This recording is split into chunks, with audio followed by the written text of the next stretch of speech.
يسر صدري ويسر لي أمري واحلل عقدة من لساني يفقه قولي. سبحانك لا علم لنا إلا ما علمتنا إنك أنت العليم الحكيم. ولا حول ولا قوة إلا بالله العلي العظيم.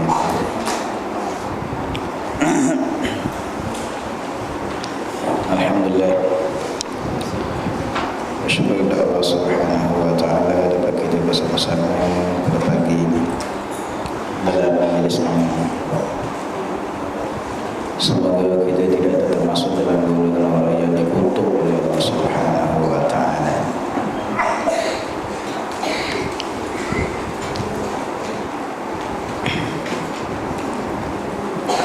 Jadi kita masih lagi membicarakan tentang sifat yang wajib oleh Allah Subhanahu wa Ta'ala. Muka surat yang ke-6,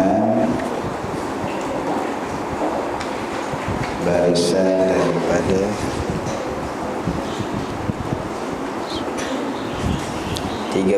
daripada bawah ke atas. Barisan yang ke-13 daripada bawah ke atas.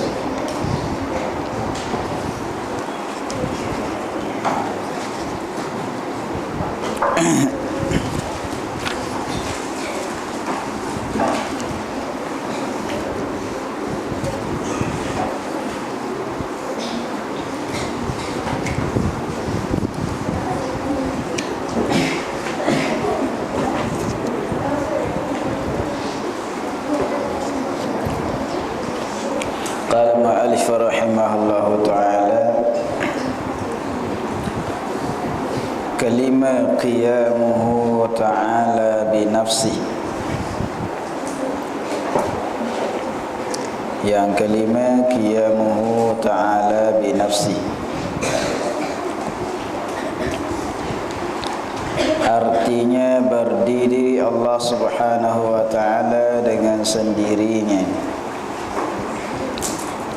dan tiada dikehendaki. Dengan demikian itu terbetul perdiriannya dengan ketiadaan mereka yang menolongkan dia kan Allah, seperti barang yang bersegera pada paham. Dan hanya sesungguhnya makna berdirinya Allah Subhanahu wa Ta'ala dengan sendirinya itu ketiadaan berkehendak Allah Subhanahu wa Ta'ala kepada zat yang menempati ia padanya, seperti menempati segala arat pada segala zat. Dan ketiadaan berkehendak kepada yang menjadikan dia kan Allah, bahkan ia Allah yang menjadikan segala perkara. Baik. Jadi sifat yang kelima yang wajib di atas kita mengetahui secara satu persatu adalah yang kelimanya sifat qiyamuhu binafsi.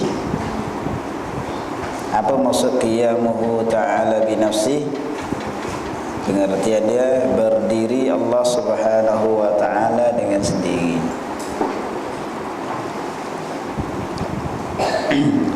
Jadi Allah berdiri dengan sendiri, kata musannaf, tiada dikehendaki dengan demikian itu terbetul perdiriannya dengan ketiadaan mereka yang menolongkan dia. Maksud Allah Subhanahu wa Ta'ala berdiri dengan sendiri, maknanya Allah ada tu dengan sendiri. Zat Allah Subhanahu wa Ta'ala ada dengan sendirinya, tidak ada siapa-siapa yang menjadikan dan tidak ada siapa-siapa yang menciptakannya. Itu maksud berdiri dengan sendiri. Bukan maksud berdiri dengan sendiri duduk lepas tu mengocokoh sendiri. Faham lagi? Bukan maksud macam tu. Boleh faham tak? Maknanya tiada dikehendaki dengan demikian itu, kata berdiri dengan sendiri itu terbetul perdiriannya dengan ketiadaan mereka yang menolongkan dia. Maksud berdiri sendiri bukan maksud kata bangun sendiri dah. Bangun sendiri duduk, lepas tu bangun sendiri. Bukan maksudnya tu, kan? Jangan silap faham pula. Allah berdiri sendiri, Allah bangun sendiri. Sudah. Maksudnya Allah ada dengan sendirinya, tidak ada siapa-siapa yang menciptakan. Itu maksud Allah berdiri dengan sendiri. Tidak seperti mana kita faham bila kita kata seseorang tu bangun sendiri, mana dia berdiri dengan sendiri, mana dia bangun sendiri. Tak payah orang tu angkat dia. Itu bukan maksudnya tu, kan? Jangan silap faham. Seperti mana ada seorang dia tidak mengaji, dia ambil kitab baca je, dia ingat bahasa Melayu ni senang. Memang senang bahasa Melayu nak cakap, mudah. Tetapi ilmu dia kena belajar. Dia tidak boleh memahami dengan sendiri. Lalu dia pergi ambil tauliah, cerita je lah. Betul tu, wallahualam kan ni. Dia ambil tauliah. Pada zaman dulu dia sebelum nak mengambil, dia test dulu. Apa yang kita baca, apa kitab yang kita nak ajar, kan? Lalu dia test, suruhlah suruh baca kitab Faridatul Faraid. Nampak senang je kan, ringkas, nipis, tapi bahasa dia senang juga, kan? Kita nak memahami betul-betul kan. Baik, jadi lalu tanyalah, apa maksud qiyamuhu ta'ala binafsih? Dia kata berdiri Allah Subhanahu wa ta'ala dengan sendirinya. Macam mana Dia pun bangun cokoh. Macam ni lah kata. Dia bangun cokoh. Tahu bangun cokoh? Dia duduk, lepas tu dia bangun. Dia kata ginilah Allah bangun sendiri. Bukan maksud macam tu. Jadi silap faham. Kalau kata Allah bangun, duduk, lepas tu bangun sendiri, berdiri dia sendiri, tak payah orang tolong angkat dia, itu sifat makhluk, bukan Allah punya tu. Maksud di sini Allah ada dengan sendirinya. Itu maksud dia. Boleh Itu dia kata seperti mana barang yang bersegera pada faham. Kalau kita faham sepitah lalu berdiri dengan sendiri, maksudnya bangun sendiri, ya. Tak payah angkat. Tak, bukan maksud macam tu. Maksud dia hanya makna berdiri dengan sendiri itu ialah ketiadaan berkehendak Allah Subhanahu wa ta'ala kepada zat yang menempati ia padanya pada zat tu. Jadi kalau boleh yang ianya tu tanda, nanti tak faham maksud dia. Makna berdirinya Allah dengan sendirinya sendiri Allah. Mana Allah, makna maksud kata Allah berdiri dengan sendiri, apa maksud dia? Ialah ketiadaan berkehendak Allah Subhanahu wa ta'ala kepada zat. Maknanya Allah, maksud Allah berdiri dengan sendiri ada dua pengertian. Pengertian makna yang pertama, Allah tidak berkehendak kepada zat. Untuk Tuhan tu menumpang kepadanya, duduk bersama dengannya, tidak. Seperti menempati segala arat pada segala zat. Arat tu sifat lah. Arat tu mana sifat bagi baharu. Arat adalah sifat bagi makhluk, sifat bagi benda yang baharu, ini namakan arat. Seperti hitam, putih, biru, hijau, kuning, kelabu, kan?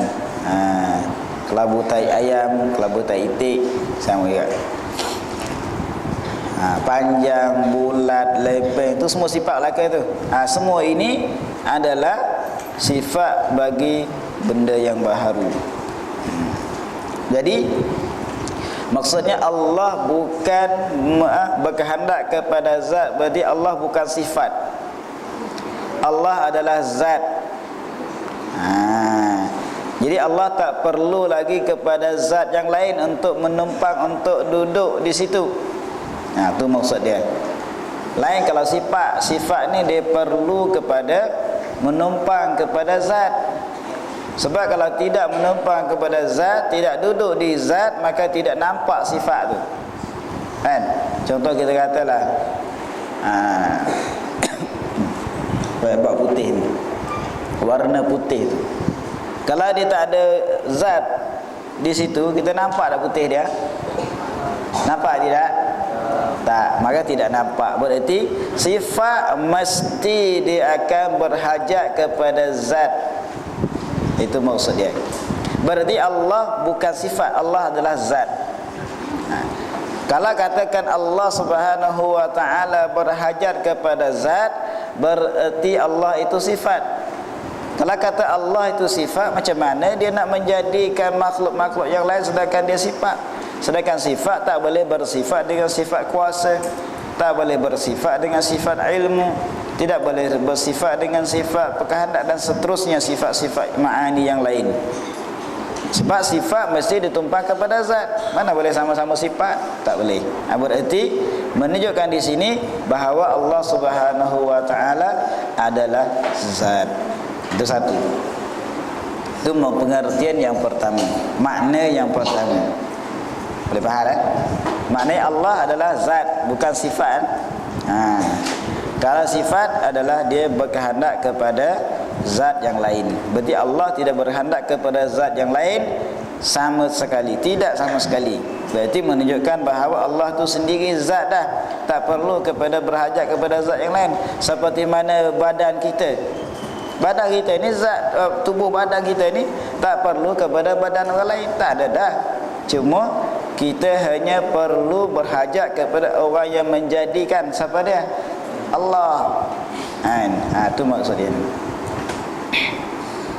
Ada bersifat, kita faham, dia pasti, dia mesti dia berhajat kepada zat. Barulah kita boleh nampak. Contohnya kita ni, katalah 4 segi kan. 4 segi ni tu nama dia sifat. Yang kita nampak kita ni 4 segi sebab sifat tu dia duduk di kita tu. Duduk di zat kita ni, baru kita nampak 4 segi. Bulat, panjang, lepek, sama-sama lagi. Itu semua dinamakan sifat belaka. Kita tidak akan nampak sifat tu melainkan dia duduk di zat. Itu maksud dia. Jadi Allah bukan sifat, Allah hanya zat, tidak perlu kepada zat. Itu makna yang pertama. Makna yang kedua, maksud kata berdirinya Allah Subhanahu wa taala dengan sendirinya, iaitu ketiadaan berkehendak kepada yang menjadikan dia kan Allah. Maknanya maksud kata Allah berdiri dengan sendiri, yakni Allah tidak berhajat kepada orang yang menjadikan dia. Boleh faham? Boleh ya? Allah tidak perlu kepada orang menciptakan dia. Itu maksud dia Allah kaya. Allah tu berdiri dengan sendiri. Maksud tu masuk juga lah. Berdiri dengan sendiri maksudnya Allah tu kaya. Boleh masuk juga. Adapun kita, tadi kita tidak berhajat kepada zat yang lain. Betul juga. Tetapi kita hanya berhajat kepada yang menciptakan. Siapa dia?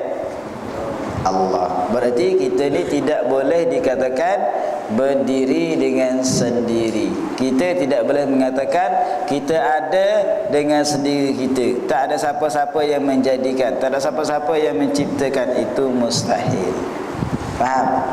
Berarti kita, bila kita katakan kita ni dijadikan oleh Allah Subhanahu wa taala, maka namakan kita ni tidak kaya.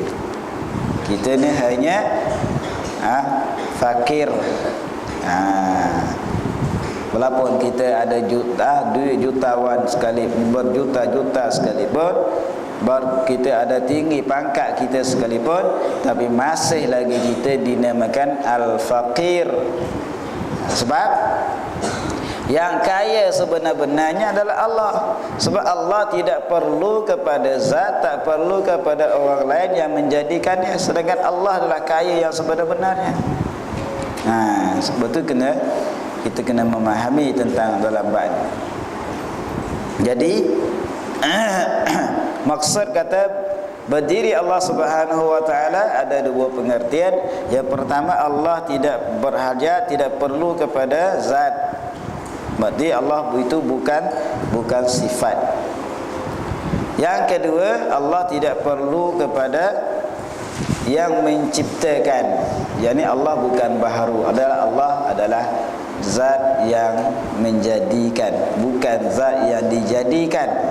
Adapun kita zat ataupun badan yang dijadikan oleh Allah Subhanahu wa taala. Sebab tu kita baca surah Ikhlas, lam yalid wa lam yulad. Allah tidak beranak dan tidak diperanakkan. Yang kita dah baca, itu menunjukkan bahawa Allah berdiri dengan sendiri. Adapun kita dijadikan oleh Allah Subhanahu wa taala. Tanda mana? Mana dalil yang menunjukkan di atas kita ni berhajat kepada Allah? Mana dalil yang menunjukkan bahawa Allah tu kaya? Seperti mana kita baca ayat kursi kan? Allahu la ilaha illa huwal hayyul qayyum. Tu makna berdirikan sendiri. Qayyum tu kan? Dan pada ayat yang lain, ya ayuhan nasu antumul fuqara'u ila Allah wallahu huwal ghaniyyul hamid. Maknanya, wahai manusia semua, sekalian kamu adalah berhajat kepada Allah Subhanahu wa taala. Mana kita sedar tak sedar, kita sentiasa berhajat kepada Allah.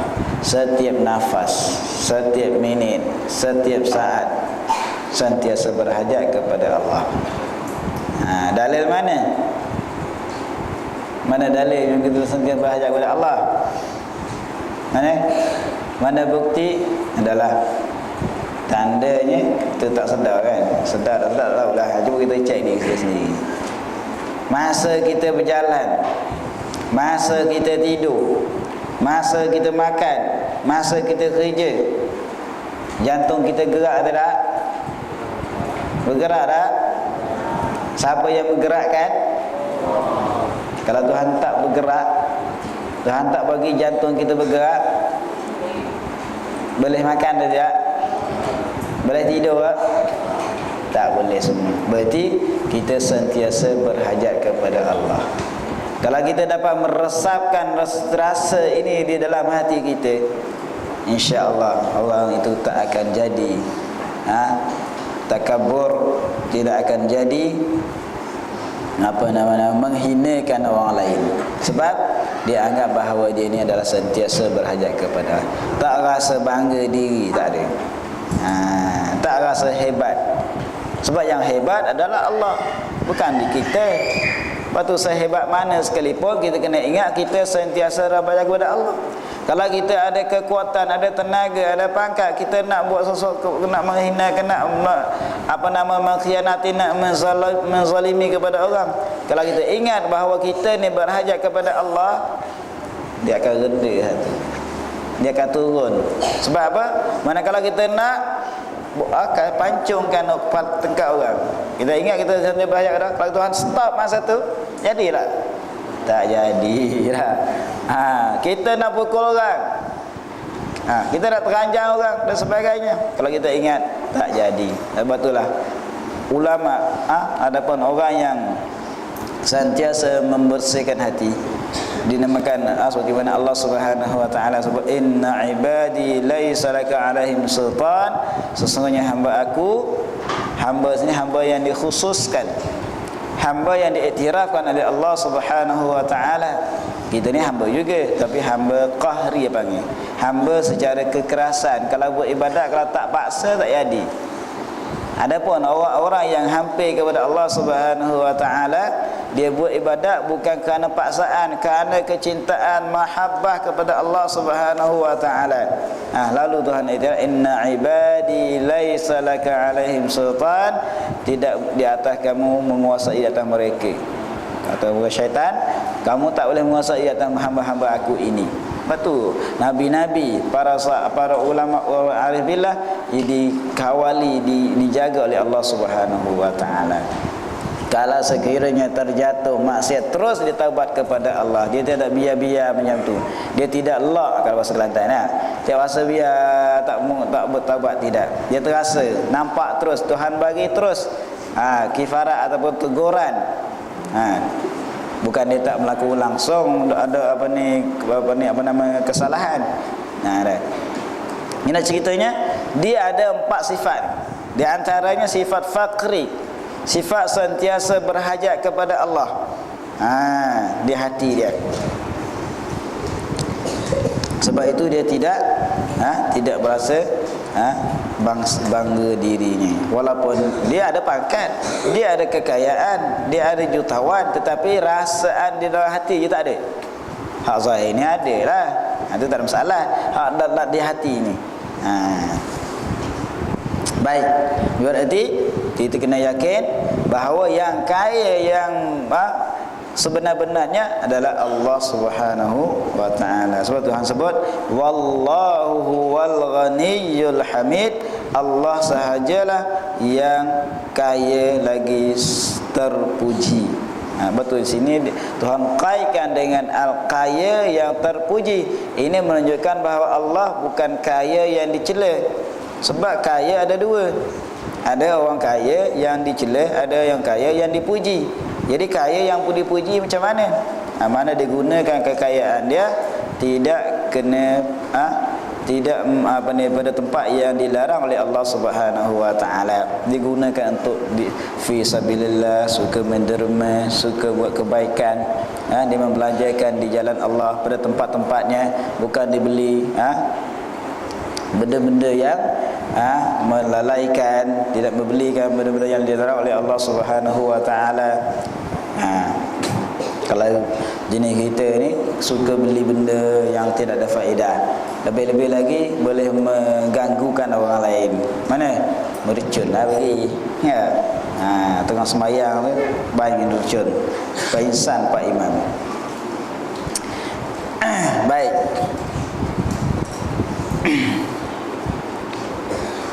Allahus Samad. Qul huwallahu ahad, Allahus Samad. Ini di antara dalil-dalil yang menunjukkan Allah Subhanahu wa taala berdiri dengan sendiri. Mana Tuhan kaya sebenar-benarnya. Semua makhluk akan berhajat kepada Allah. Allahus Samad, Allah tempat tumpuan, tempat yang berhajatkan oleh segala makhluk. Tidak ada siapa-siapa, walaupun kuman yang di dalam daging sehalu-halu kuman pun tetap dia berhajat kepada Allah. Kalau dia tak berhajat kepada Allah, macam mana dia bergerak dalam daging kita? Macam mana dia bergerak dalam usus kita? Setiap benda, walaupun semua makhluk ini selain daripada Allah, semuanya berhajat kepada Allah. Dia terlepas.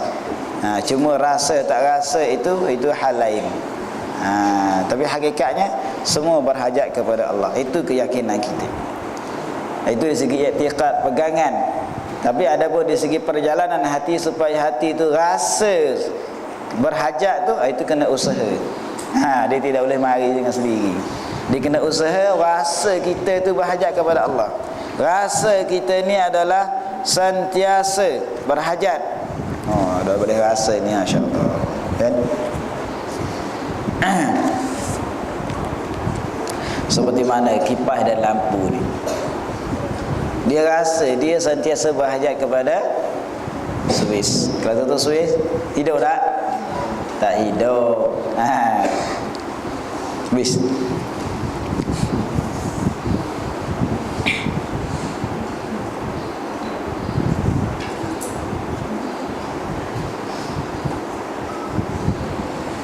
Dan dalil mana? Mana dalil, mana bukti? Dia tak banyak, dia tak panjang. Mana bukti yang menunjukkan bahawa Allah Subhanahu wa taala ada dengan sendiri, tak perlu dijadikan oleh siapa-siapa, tak berhajat kepada zat. Bukti dia mana?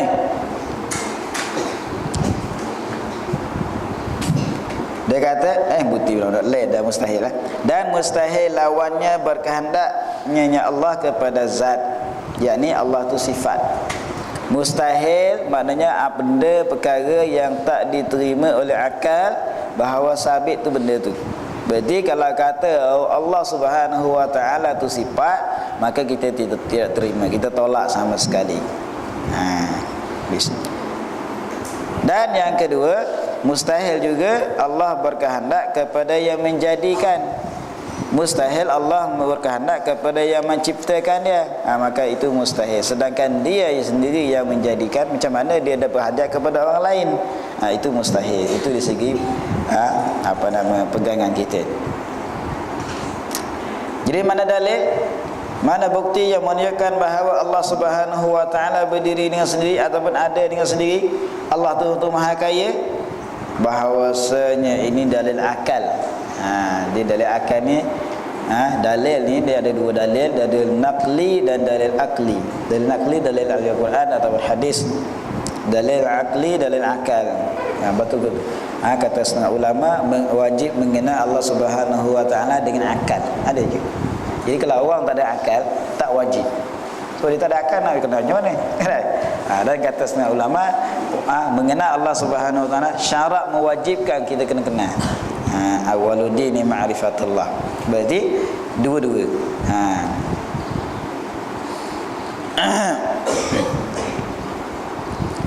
Jadi mana dalil? Dalil ni dalil akli, dalil naqli, dalil akal, dalil Al-Quran tadi saya dah sebut. Ya ayuhan nasu antumul fuqara ila Allah wallahu wal ghaniyyul hamid. Adapun ayat ataupun surah yang kita selalu baca di waktu mana yang kita paling rajin sekali, tak pernah baca surah panjang-panjang. Surah Baqarah panjang sangat, baca Qul Ikhlas, kan? Kadang-kadang lupa juga.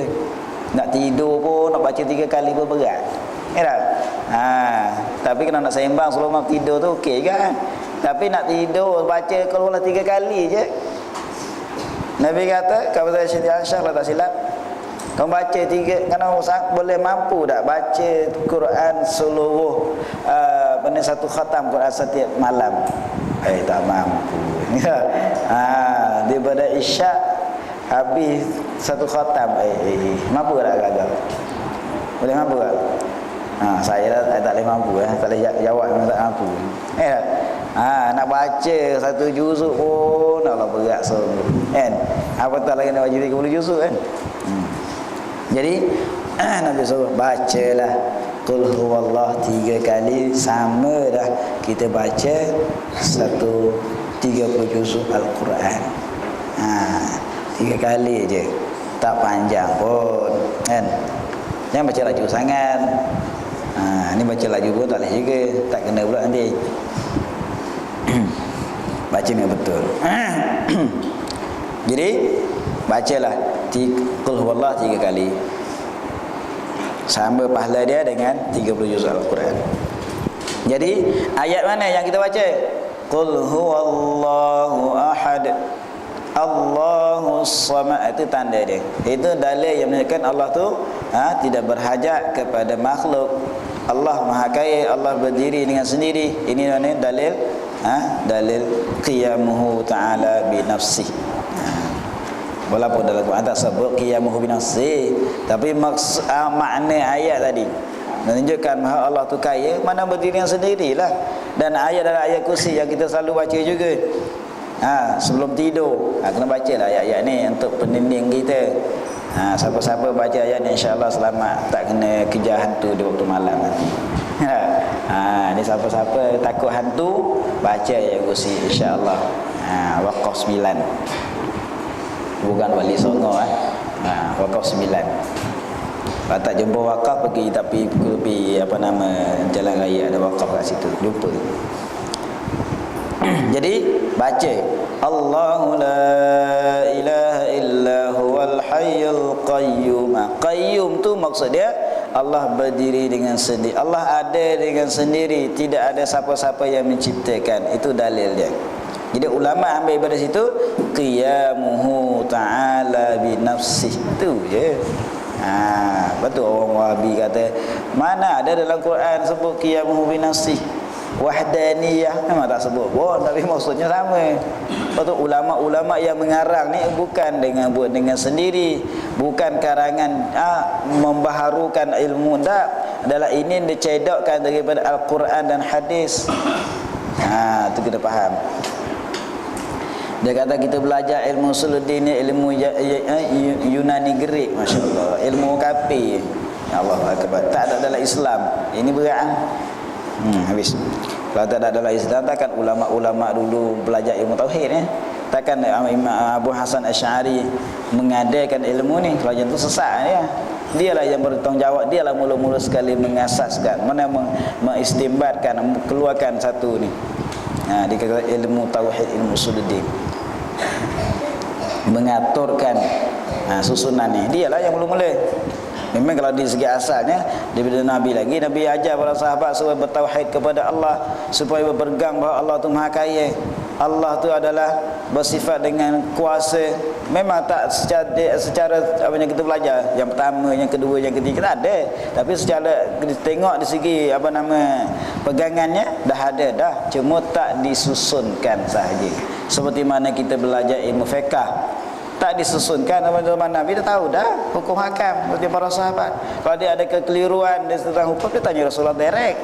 Kalau kita tak tahu tentang hukum, nak tanya siapa? Kalau tak ulama tak susunkan hukum untuk kita, kita tak faham tak daripada Al-Quran dan hadis? Tak boleh cedok sendiri. Kalau kita atas dunia pun kita boleh tengok, kita boleh faham kan. Contohnya kalau orang tu ahli apa, katakanlah tukang masak dia, mudah-mudah dia tukang masak, dia ada banyak. Ada tukang masak untuk orang ramai, ada tukang masak untuk makan sendiri. Goreng telur, kicap jadi. Ya tak? Tapi adakah kita boleh nak masak untuk orang lain? Tak boleh. Berarti kena ahli dia.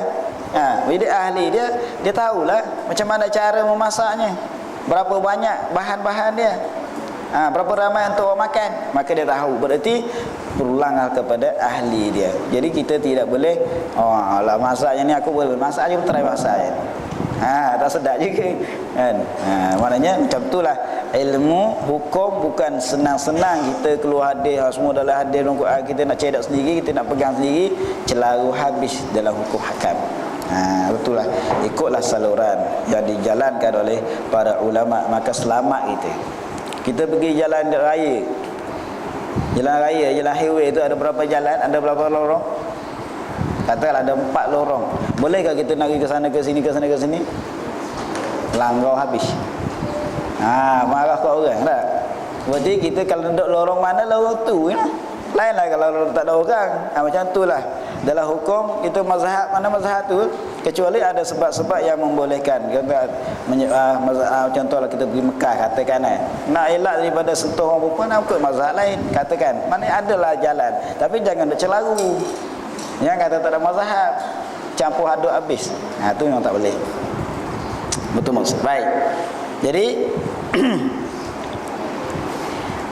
dalam tadi, jika tiada berdiri Allah Subhanahu wa taala dengan sendirinya. Andai kata sekiranya Allah tu tidak berdiri dengan sendiri, Allah tu bahkan berkehendak ya Allah kepada zat, nascaya adalah ya Allah sifat. Memang tak boleh lari dah. Kalau Allah tu tidak berdiri yang sendiri, kalau Allah tu berhajat kepada zat, berarti Allah tu sifat. Sebab yang berhajat kepada zat adalah sifat, bukan zat. Faham? Yang berhajat kepada zat adalah sifat. Jadi kalau Allah tu berhajat kepada zat, berarti Allah tu sifat. Sedangkan dan keadaannya Allah Subhanahu wa taala sifat itu mustahil. Nak mengatakan Allah itu bersifat bukan zat, diri Allah itu sifat bukan zat, mustahil, tak boleh diterima, akal tak boleh terima. Kenapa? Kerana jika ada Allah itu sifat, nascaya tiada bersifatlah Allah dengan sifat-sifat ma'ani dan ma'nawiyah. Tengok, kalau kata Allah tu sifat bukan zat, berarti Allah tidak boleh bersifat dengan sifat ma'ani dan sifat ma'nawiyah. Sebab sifat ma'ani termasuk sifat apa? Qudrat, iradat, ilmun, hayun, sama', basar dan kalam. Jadi kalau Allah itu sifat, berarti Allah tidak tak boleh bersifat dengan sifat-sifat yang ketujuh ini. Allah tak boleh berkuasa, Allah tak boleh berkehendak, Allah tidak ada ilmu, Allah tidak hidup, Allah tak mendengar, Allah tidak melihat dan tidak berkata-kata.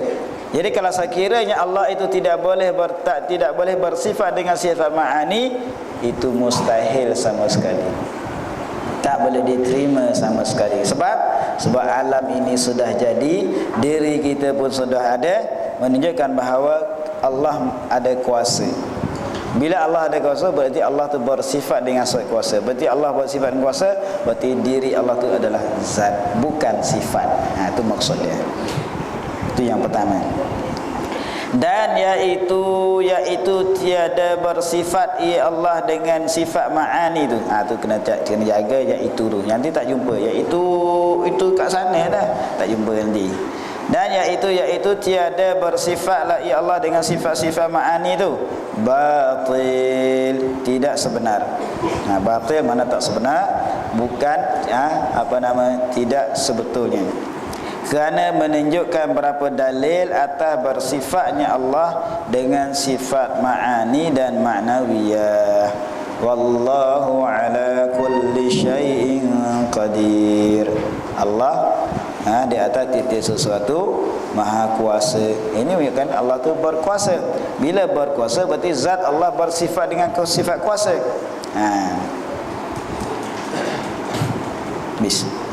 Dan dari yang lain. Atau jika berkehendak Allah kepada yang menjadikan. Ini yang kedua. Kalau katakan Allah tu zat, bukan sifat, kita dah faham dengan katakan zat. Baik. Tapi kalau Allah tu berkehendak kepada yang menjadikan, seperti mana kita ni zat juga, bukan sifat. Kita ni tubuh pun juga, jasad juga. Tetapi jasad kita berkehendak kepada Allah yang menjadikan kita. Jadi sekiranya andai kata Allah tu berkehendak kepada yang menjadikan, yang menciptakan, nascaya adalah Allah baharu. Dia tak boleh lari dah. Dia tak boleh lari pada kaedah ni. Itu kena faham. Kalau setiap benda yang berkehendak kepada yang menciptakan dia, yang menjadikan dia, berarti benda tu baharu. Sebab dia dulu tak ada, baru dijadikan. Maknanya baru dah tu.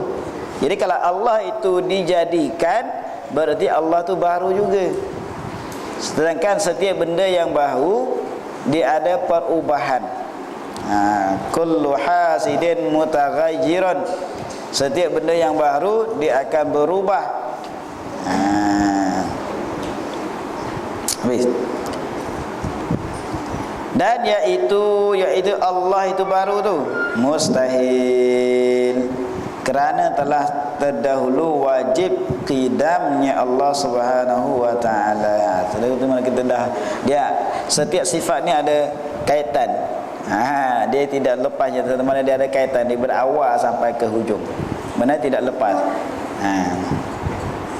Jadi kalau kata Allah tu baru, sedangkan kita dah belajar tentang sifat yang kedua, Allah tu sedia kala, mana Allah ada tanpa tidak ada tarikh, tidak ada permulaan adanya Allah Subhanahu wa taala. Itu menunjukkan Allah tu sedia kala, bukan baru.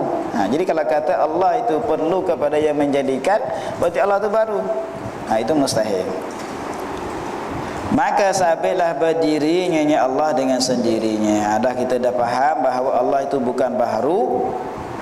Maka sabitlah Allah tu bersifat qiyamuhu binafsi. Allah tu maha kaya, Allah itu ada dengan sendiri.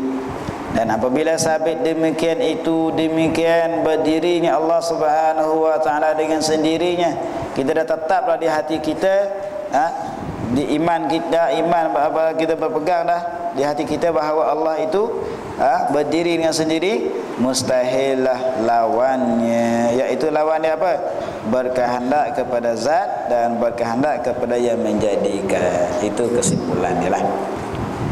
Jadi kesimpulannya, untuk memudah supaya kita tidak terombak di hati iman kita, kena yakin bahawa Allah maha kaya. Allah tidak perlu kepada siapa-siapa.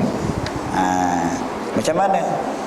Sedang katakan wa ma khalaqtul jinna wal insa illa liya'budun. Tidaklah aku jadikan jin dan manusia melainkan untuk beribadat kepada aku. Berhajat kepada orang untuk ibadat. Itu adalah tujuan Tuhan suruhkan kita beribadat kepada Allah adalah untuk memberikan manfaat kepada diri kita sendiri sahaja. Betul dalam hadis kudusi kalau tak silap, sekiranya manusia seluruhnya mengabdikan diri kepada Allah Subhanahu wa taala, seluruh, tak ada siapa, tak ada seorang pun mendekat kepada Allah, Allah tetap kaya. Allah tetap kaya. Tak tidak turun pangkat Allah Subhanahu wa taala. Kalau sebaliknya seluruh makhluk ini semuanya taat kepada Allah, beriman kepada Allah, tak ada seorang pun derhaka kepada Allah. Tadi derhaka, tak ada siapa yang taat, semua pun tak naik pangkat Allah Subhanahu wa taala. Berarti kekayaan Allah Subhanahu wa taala kaya mutlak, bukan kaya dengan orang lain dah. Walaupun zahirnya Tuhan menunjukkan supaya kita beribadat, itu adalah faedahnya kembali kepada kita sahaja. Man amana wa amana innal ladzina amanu wa amilus solihat ulaika ashabul jannah hum fiha khalidun. Itu mana kembali kepada kita. Tuhan nak balaskan kebaikan syurga kepada kita.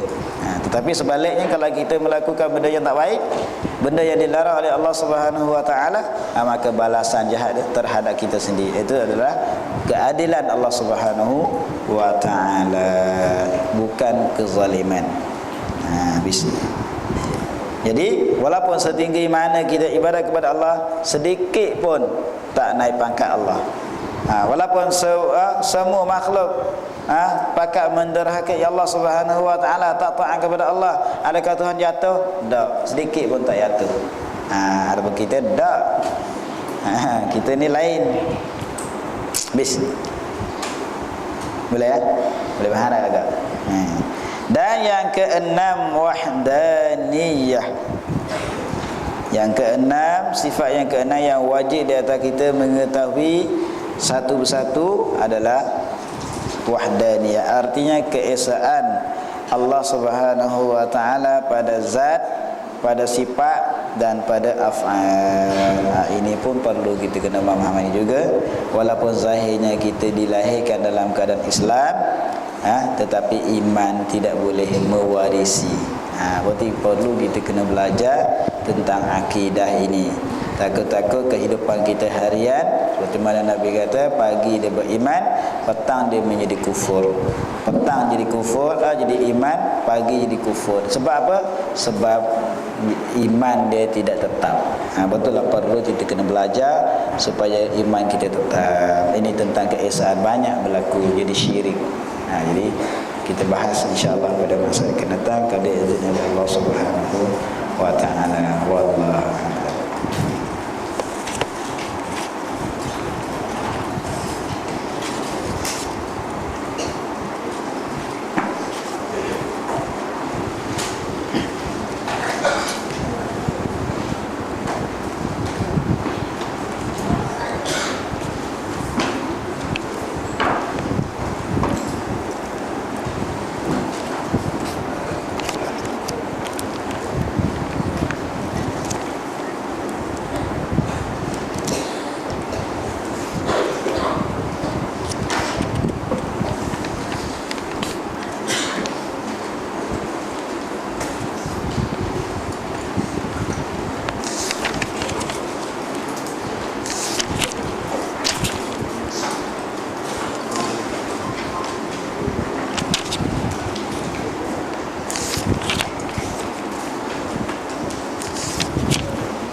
Bismillahirrahmanirrahim.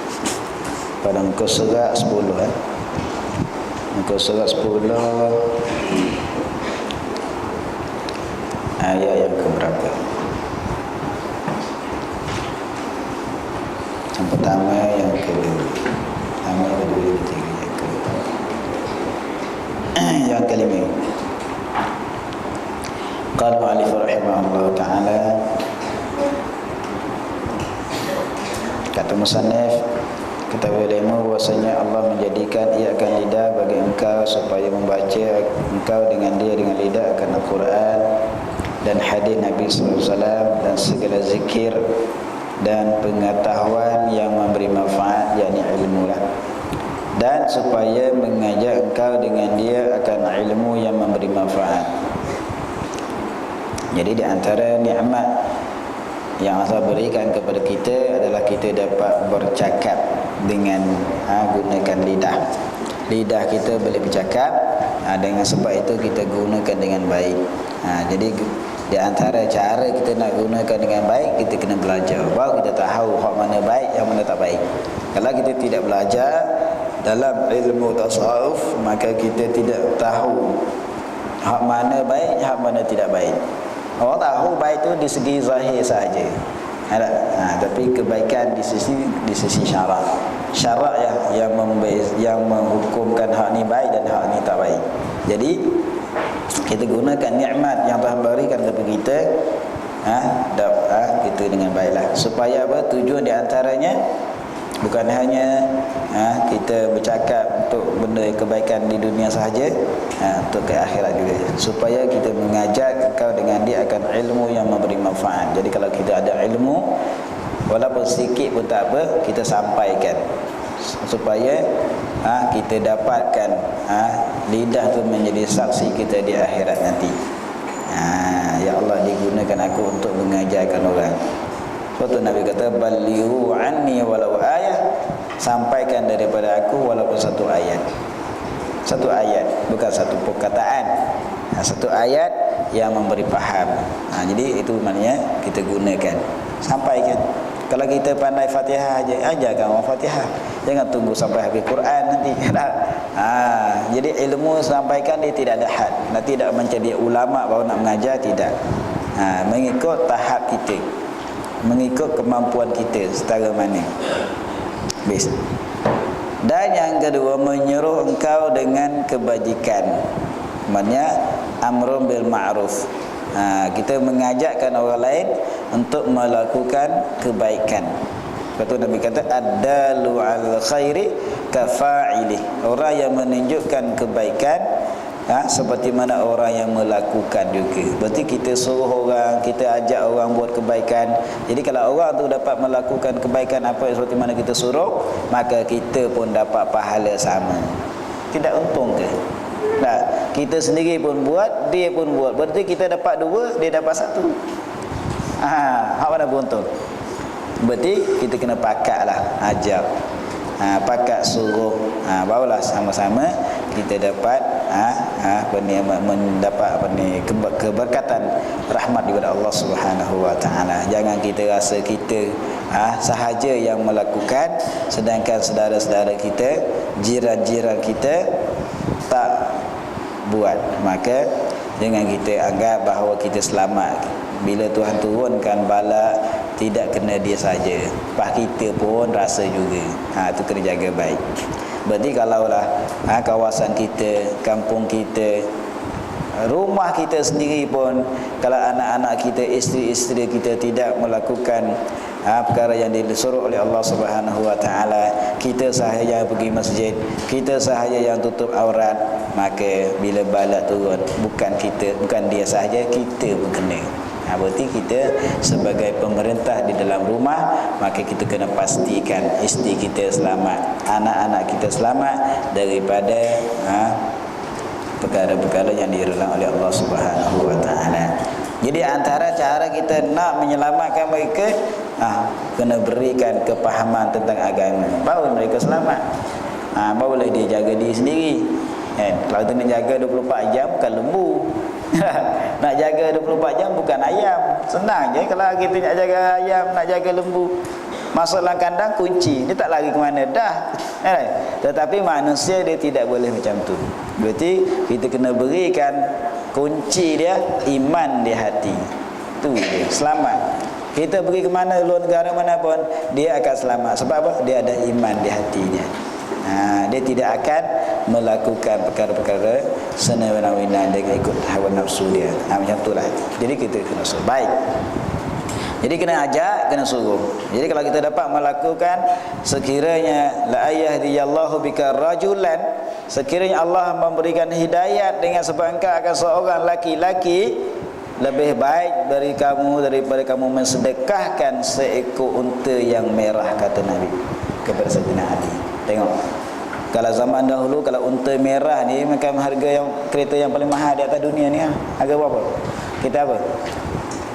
Ha? Ferrari. Harga berapa? 500 juta. Tengok, kan? Mahal.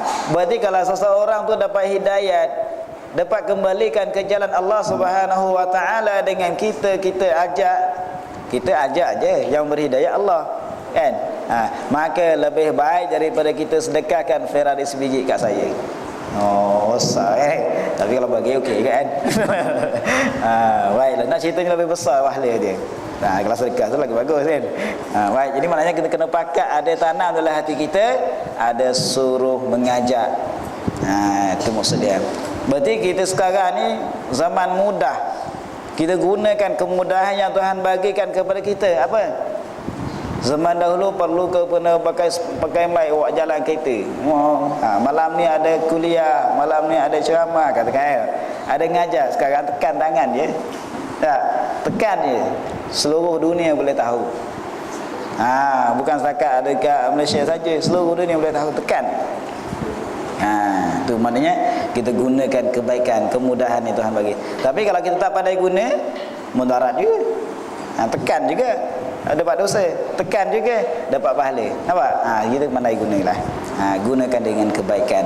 Tuhan bagikan kemudahan bukan tujuan untuk melakukan perkara yang tidak baik, hanya untuk memberi manfaat kepada diri sendiri dan kepada masyarakat seluruhnya. Baik. Jadi sekarang kita tekan aja. Tulis kat situ. Amar ma'ruf, nahi munkar, melarangkan daripada kejahatan. Kita gunakan. InsyaAllah maka kita dapatlah setiap gerak-gerik kita dapat pahala. Dan memberi nasihat engkau akan orang Islam.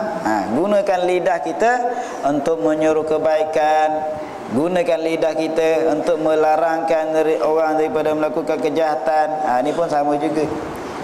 Wal takum minkum ummati yad'una ilal khair wa ya'muruna bil ma'ruf wa yanhauna 'anil munkar.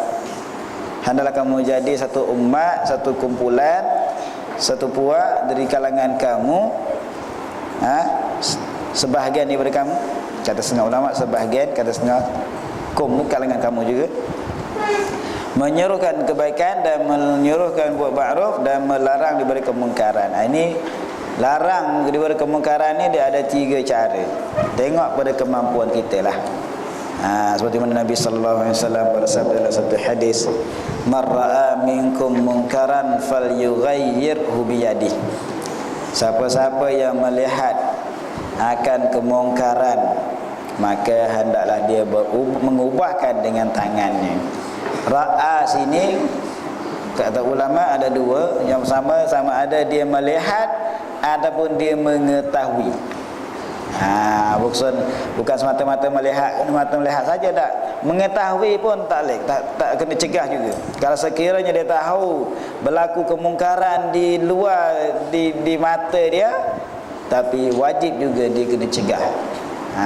Lebih-lebih lagi kalau dia tengok dengan mata sendiri, wajib lagi. Tapi dia ada 3 cara. Yang pertama, falyughayyirhu biyadihi, mesti dia kena ubah dengan tangan, dengan kuasa. Kalau dia mampu, kena ubah, kena cegah. Jadi kita sebagai ayah mampulah, takkan tak mampu pula kan? Mampu dah agak-agak. Ke takut ke bini? Takut ke? Kalau bini tak sembahyang, kalau bini tak pakai tudung, diam aja. Takut bini teranjang. Takut bini sepak. Jangan takut, suruh cegah. Kalau anak kita pakai seluar jin ketat-ketat nampak pusat, kena potong seluar jin tu, jangan biarkan lagi. Ini tak kita lelak aja.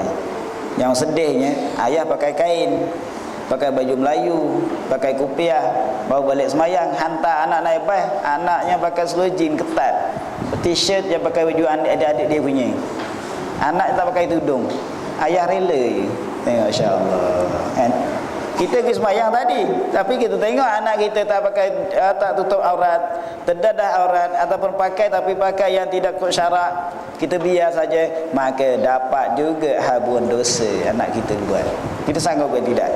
Kalau kita tidak didikkan dia daripada kecil sampai dia beramal, dia boleh buat macam tu, kalau kita dah meninggal, masih lagi kita terima dosa dia yang dilakukan. Ingat tu. Berarti kita dah mati, dah tak buat dosa dah, tapi masih lagi menerima dosa disebabkan kita tidak didik dia dengan agama. Kita tak berikan dia kepada kepahaman tentang agama kepada dia, maka dia melakukan kesalahan terhadap Allah, maka dosa tu dia pun dapat, kita pun dapat. Jadi kalau nak elakkan, kena jagalah, berikan dia kepada faham tentang agama. Mudah-mudahan dia buat tak buat itu dia punya pasal, tapi bila kita berikan, kita suruh juga, kita hantar juga ke tempat agama, kita suruh ngaji, kita ajak juga. Tapi bila dibuat, insya-Allah selamatlah sikit. Sebab daya usaha kita dah habis. Kan? Tapi jangan sekali-sekala tak lepas dah. Dia selama mana kita masih hidup, masa itu kita kena suruh. Lain kalau dia dah nikah. Kalau anak kita perempuan dah nikah, suami pula tanggung. Besar nak. Jadi kalau ada anak perempuan, cepat-cepat nikah, lepas tanggungjawab kita. Senang cerita. Habis. Bagi suami pula berat tanggungjawab dia. Jadi kita kena suruh, kena cegah. Kalau nampak anak kita buka laptop, buka internet, tengok apa yang dia baca, apa yang dia buat, kena buat. Kadang-kadang anak-anak kita, insya-Allah, kita biar saja, tidak ambil peduli. Alah zaman sekarang macam mana, biar jelah kan. Jangan kata biar.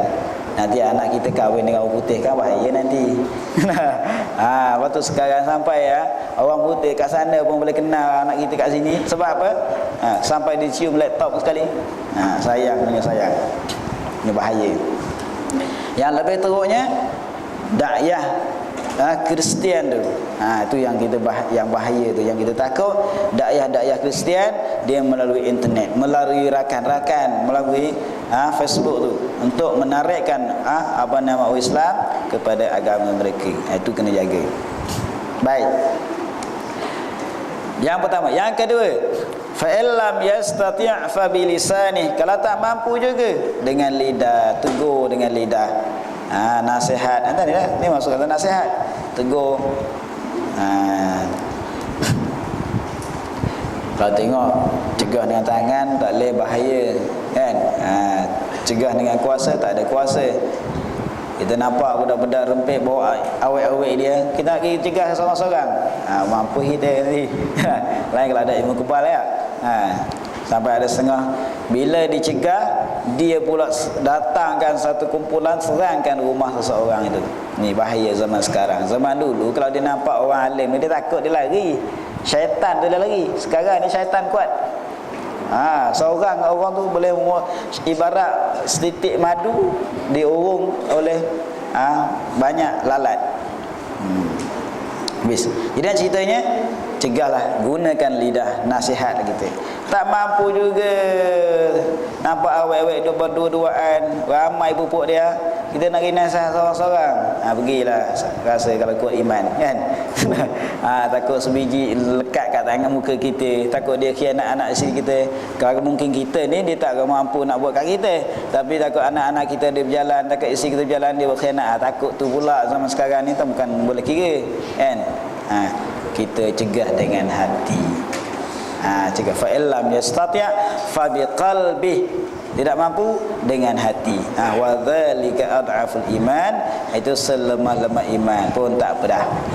Yang penting jangan lari daripada tiga benda ni. Kalau lari daripada tiga benda ni, maka bererti dia ar-ridha bil maksiyah maksiyatun. Kalau kita reda dengan maksiat, maka maksiatlah dosa. Berarti kalau kita setuju orang tu melakukan maksiat, kalau kita setuju dengan orang tu melakukan kufuran, maka samalah dapat habuan dia. Nauzubillahi min zalik. Berarti jangan kita sampai kita rela, jangan sampai kita setuju dengan maksiat, nanti kita dapat juga habuannya. Baik. Jadi gunakan lidah kita untuk menasihat untuk orang Islam, dan menunaikan engkau akan hajat mereka itu orang Islam. Kita tunaikan hajat. mana kita sampaikan. Kalau orang tolong suruh kita sampaikan kepada orang, beri salam ke apa saja kan. Kan ada setengah-setengah kita salam kepada mak ayah ya. Kita kata kita tolong sampaikan dengan lidah kita. Itu dapat juga hajat dia. Ini pun kena tahu juga. Bagi salam, sampaikan salam bukan jawab salam waalaikumsalam. Ini banyak orang tidak tahu tentang jawab salam kalau orang kirim. Agak-agak jawabnya ni. Katakanlah kawan bagi salam kat kita. Orang hantar sekarang ada orang kawan kamu bagi salam. Macam mana? Kena jawabnya ni. Aja jawab lagi. Kalau kita jawab waalaikumsalam, orang tu je. Orang yang dikirimkan tak lepas. Berarti kena jawab.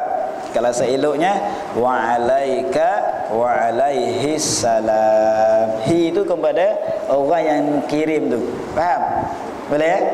Sebab banyak orang menjawab ada kawan kita salam, waalaikumsalam. Tu je. Tak lepas tu. Tak lepas. Tu kena ingat tu. Lepas tu kita kena haji. Banyak orang tak faham. Kalau perempuan, waalaikumsalam. Perempuan. Kalau lelaki, waalaikumsalam. Baik, jadi kena faham. Kalau kita jawab waalaikumsalam, tak lepas lagi. Habis. Jadi tunaikan hajat tu. Dan mendamaikan engkau akan mereka itu manusia. Mendamaikan. Makna gaduh. Kita mendamaikan dengan lidah kita. Kita panggil ramai-ramai, kita berdamai balik. Memperbaiki balik. Di antara orang yang berkelahi, supaya jadi baik keduanya. Kita panggil ramai-ramai. Ada pun dua orang bergaduh kan, kita pun panggil nasihat, kita bagi cadang pendapat-pendapat. Kita buat cara supaya mereka ni berdamai balik. Kita gunakan. Ini tidak dalam nampak benda tu dah retak, kita patahkan lagi. Ini bahaya ni. Ini nama dia golok mata dua. Kalau orang yang suka duduk kawan dengan golok mata dua ni bahaya. Dengan kita buat baik, tapi dengan orang lain dia cocok, supaya kita ni dipandang buruk, supaya kita ni dipandang tak baik. Ni bahaya nanti. Ada setengah-setengah jenis manusia macam tu. Baik. Jadi gunakanlah lidah untuk kebaikan. Kalau orang tu bergaduh, kita kena cari jalan supaya dapat berdamai balik. Kadang-kadang dengan sebab orang lain, suami isteri bergaduh. Disebabkan apa? Sebabkan orang lain tu tolong cocok sekali. Bukan cocok ubat ni, cocok racun. Ini bahaya. Sebab kalau kita seorang suami isteri, kita kena jagalah. Jangan kita suka mendengar perkataan daripada luar dalam rumah tangga kita. Lainlah kalau benda yang baik. Kalau benda yang tak baik, jangan sama sekali. Itu kena ingat. Demikian tu je kalau kita kalau nampak suami isteri tu bergaduh, kita kalau nasihat tak apa, jangan kita berat sebelah. Kadang-kadang berat sebelah juga, tak? Jangan berat sebelah. Kita kena sama-sama. Jangan kita menyalahkan sebelah-sebelah aja. Kena sama-sama. Kalau salah kan salah dua-dua. Dia tak akan tepuk tangan, dia tak akan bunyi sebelah, dia kena dua-dua. Baik, jadi kena damaikan. Dan barang sebagainya daripada segala faedah akhirat yang dikerjakan dengan lidah. Kira lain lagi, banyak lagi. Sebab itulah Nabi bersabda, ad-dunya mal'unun ma fiha. Dunia ini adalah dilaknat dan dilaknatkan juga apa yang dia dalam isinya. Illa zikrallah, malaikat zikir kepada Allah. Tak kira apa saja benda yang bawa faedah. Wa aliman wa muta'alliman wa ma walahu. Kalau tak ikut susunan dia ada 4 jenis saja. Seperti menjadikan Allah Subhanahu wa taala akan lidah engkau itu kerana maslahat dunia. Ada juga. Bukan hanya akhirat saya Tuhan jadikan untuk kebaikan akhirat, Tuhan jadikan lidah kita juga untuk kebaikan dunia, iaitu seperti mencari harta dengan segala akad. Akad jual beli, sewa menyewa, upah mengupah. Jadi kita jual, kita kena sebut. Awang beli, kena saya beli. Lainlah kalau benda kecil kan. Kalau setakat RM1 tak kisah. Kalau benda besar, kereta, motor, rumah, tanah, itu kena akad. Kalau tak akad, Sah tu sah dah, tapi abang di segi abang takut berlaku apa nama apa kata ulama tak sah sebab benda besar. Kata ulama sah dah sebab redha sama redha. Tetapi seeloknya kita kena akad sebab takut berlaku pergaduhan. Kalau ada pulang balik ke apa saja masalah kan. Jadi kalau kita bila kita akad maka kita dah jelas bahawa kita ada tanda jual beli. Seperti akad jual beli dan sewa menyewa. Upah mengupah bersama. Jadi kena jaga ni. Kadang ada orang upah tak apalah, berapa pun boleh kan. Kita suruh dia buat je. Bila dah siap, dia cas kita mahal-mahal. Kena jaga ni. Inilah berlaku pergaduhan. Betul kita kena letak awak. Tanya awak berapa? Dah siap ni berapa? Berapa contohnya? Dia mungkin tengok taksi. Kalau taksi kat sini. Tak ada juga kalau ada lah. Contohnya. Dia tak bagi tahu harga berapa tempat yang kita nak pergi. Kita bagi tak bagi harga. Sampai ke sana dicas. Dah sampai dah, tak bagi tak boleh. Itu nak jaga juga. Berarti kita pastikan. Jadi guna dengan apa? Dengan lidah lah lagi. Cakap kan, tanya terus, berapa ni? Sampai ke KL. Alah RM20 je. Tak apa. Kan. Kadang-kadang dia ada meter tak pakai. Dia main cas-cas je. Di sini ke Puchong dia cas RM20. Mana Sabah ke kan. Daripada Batu Tiga sampai ke sini dia cas RM20. Kalau pakai meter tak sampai RM20 kan. Tu nak ceritanya cara penipuan. Lain kalau dia cakap awal-awal RM20. Nak pergi tak nak pergi? Tak nak pergi sudah. Tak apa tu kan. Itu pilihan kita. Baik. Jadi kita gunakan lidah untuk maslahat dunia pun boleh. Dan hendaklah bersyukur engkau atas nikmat lidah ini dengan memeliharanya daripada barang yang tiada dijadikan dia kerananya, daripada berkata-kata dengan yang dilarang, seperti berdusta yang menyakiti akan orang-orang yang lain. Maka iaitu dosa besar. InsyaAllah kita akan sambung lagi. Panjang dalam bab lidah ni. Wallahu a'lam.